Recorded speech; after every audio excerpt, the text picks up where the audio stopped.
Hello বন্ধুরা, F-35 stealth যুদ্ধবিমানের ডেলিভারির বিস্তারিত তথ্য সামনে এসছে।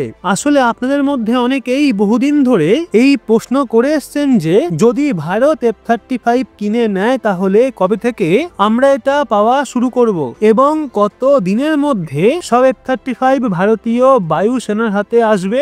সম্প্রতি একটা সংস্থা এই বিষয়ে গবেষণা করেছে, যথাযথভাবে F-35 এর ইনভেন্টরি এবং সাপ্লাই চেনের হিসাব করেছে। এরপর আলোচনা কতদিন চলবে যাতে দ্রুত ভারত F-35 পেতে পারে সংস্থাটি জানিয়েছে এবং নির্দিষ্ট সময়ের মধ্যে সবগুলো F-35 ভারতে পৌঁছে যাবে। বন্ধুরা, ঘটনাটা এমন যে সম্প্রতি জানা গেছে যদি ভারত 2025 সালের শেষের মধ্যে সমস্ত আলোচনা সম্পন্ন করে এবং আমেরিকার সঙ্গে গভর্নমেন্ট টু গভর্নমেন্ট চুক্তি করে, অর্থাৎ দুটো স্কোয়াড্রন F-35 কেনে, তাহলে ভারতে ডেলিভারি শুরু হবে 2029 সালে। তবে এতে একটা জটিলতা রয়েছে যা আমি শেষে বলবো, কারণ এর কারণে 2026 সালের শেষের দিকেও আমাদের F-35 পাওয়া শুরু হতে পারে। রিপোর্ট অনুযায়ী 2029 সাল থেকে ভারত F-35 পেতে শুরু করবে এবং আমেরিকা এটা মাত্র 2 বছরের মধ্যে সম্পূর্ণ ডেলিভারি কমপ্লিট করবে, কারণ তাদের বিশাল সাপ্লাই চেন রয়েছে। সেই জন্য 2 বছরের মধ্যে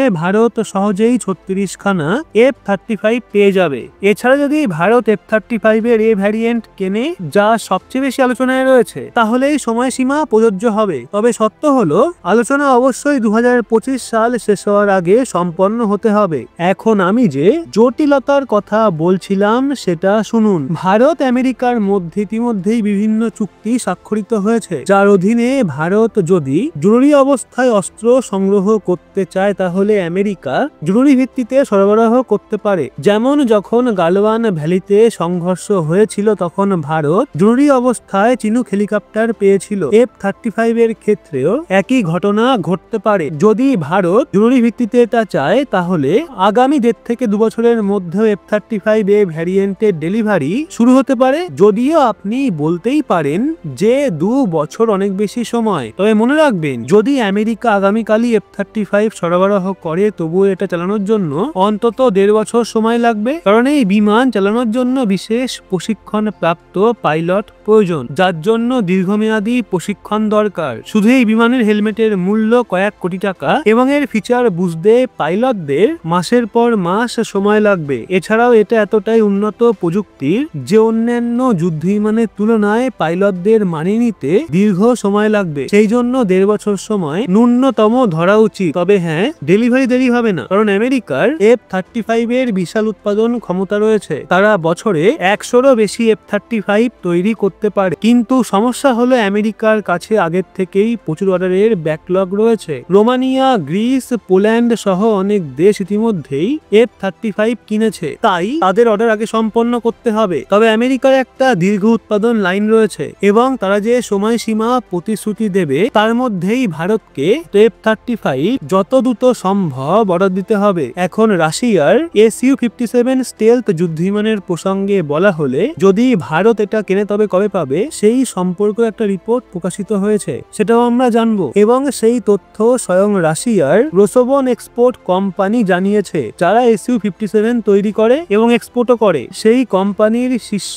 কর্মকর্তা যথাযথ টাইমলাইনও দিয়েছেন যে নির্দিষ্ট তারিখ পর্যন্ত ভারতে আমরা ফ্যাক্টরি সেটআপ করে দেব। এছাড়া জানানো হয়েছে যে কোন তারিখ থেকে ভারতে উৎপাদন শুরু হবে এবং তারপর কোন তারিখ থেকে ভারতকে এই যুদ্ধবিমান হস্তান্তর করা হবে। এই ব্যাপারেও সম্পূর্ণ টাইমলাইন দেওয়া হয়েছে রোসোবন এক্সপোর্টের পক্ষ থেকে। এই ভিডিওতে আমরা সেটাও জানবো। তবে আগে একটা তথ্য জানিয়ে দিই, যেটা আগেই বললাম, যে যদি ভারত F-35 কেনে তাহলে কখন থেকে আমরা তা পেতে শুরু করব এবং কখন থেকে ভারতীয় বায়ুসেনা এটা ব্যবহার করা শুরু করবে। যদি ভারত এই চুক্তি করে তাহলে সেটা অবশ্যই খুব তাড়াতাড়ি পাবে। ওদিকে Su-57 নিয়ে রোসোবন এক্সপোর্ট জানিয়েছে যে এই বছর 10 থেকে 13 ফেব্রুয়ারির মধ্যে অনুষ্ঠিত এয়ারো ইন্ডিয়া 2025 আমাদের Su-57 স্টেলথ অংশগ্রহণ করেছিল এবং একই সঙ্গে আমরা আনুষ্ঠানিকভাবে ভারতকেই প্রস্তাব দিয়েছি। আমাদের প্রস্তাবে ভারতের জন্য সবকিছুই অন্তর্ভুক্ত রয়েছে। আমরা ভারতের উৎপাদনও করব, টেকনোলজি ট্রান্সফারও করব এবং শুধু তাই নয়, ভারতকে আমকা যুদ্ধবিমান তৈরিতেও সাহায্য করব যদি ভারত আমাদের SU-57 কেনে। এখন রোসবন এক্সপোর্ট 2 সপ্তাহ পর একটা আপডেট দিয়েছে যে যদি ভারত আমাদের দেওয়া প্রস্তাব গ্রহণ করে এবং SU-57 কেনে তাহলে আমরা এই বছরই অর্থাৎ 2025 সাল থেকেই ভারতে SU-57 এর উৎপাদন লাইনের কাজ শুরু করব। সহজ ভাষায় বললে SU-57 এর ফ্যাক্টরি এই বছর থেকেই ভারতে তৈরি হতে শুরু করবে। এক্সপার্টদের মতে এই কাজ সম্পন্ন হতে ন্যূনতম 1 বছর সময় লাগবে, অর্থাৎ 2026 সালের শেষ পর্যন্ত এই ফ্যাক্টরি তৈরি হয়ে যাবে এবং SU-57 এর উৎপাদন শুরু হবে। এরপর অনুমান করা হচ্ছে যে 2027 সাল নাগাদ ভারত প্রথম SU-57 পেতে শুরু করবে। এটা রোসবন এক্সপোর্টের দেওয়া সম্পূর্ণ টাইমলাইন। রাশিয়ার অতীত রেকর্ড এবং ভারতীয় এক্সপার্টদের মতে এই টাইমলাইন পুরোপুরি নির্ভরযোগ্য নয়। এক্সপার্টরা বলছেন ভারত বর্তমানের SU-57 কিনতে চায় না, যদি কেনেও তবু নতুন AL-7 ইঞ্জিন সহ কেনার কথা ভাববে। কিন্তু এই নতুন ইঞ্জিন SU-57 এ ইনস্টল এবং টেস্ট করতে অন্তত 2 বছর সময় লাগবে এবং তারপরই এর উৎপাদন শুরু হবে। অর্থাৎ এক্সপার্টদের মতে রাশিয়া কোনো অবস্থাতেই 2028 সালের আগে নতুন ইঞ্জিন সহ SU-57 ভারতকে দিতে পারবে না, কারণ রাশিয়ান সেনার কাছেও এটা নেই। যদি ভারত পুরনো ইঞ্জিন সহ SU-57 কেনে তাহলে এই টাইমলাইন মিলে যাবে এবং ভারত নির্ধারিত সময়ে যুদ্ধবিমান পেতে শুরু করবে। তবে আপনার প্রশ্ন হতে পারে পুরনো ইঞ্জিনের সঙ্গেই কেনা উচিত, পরে নয় নতুন ইঞ্জিন ইনস্টল করে নেওয়া যাবে? তো দেখুন এর পরিষ্কার উত্তর হলো না, কারণ SU-57 এর নতুন ইঞ্জিনই তার আসল প্রাণ শক্তি। বর্তমানের SU-57 যেটা বেঙ্গালুরুতে উঠতে দেখা গেছে সেটা 100% স্টেলথ নয়।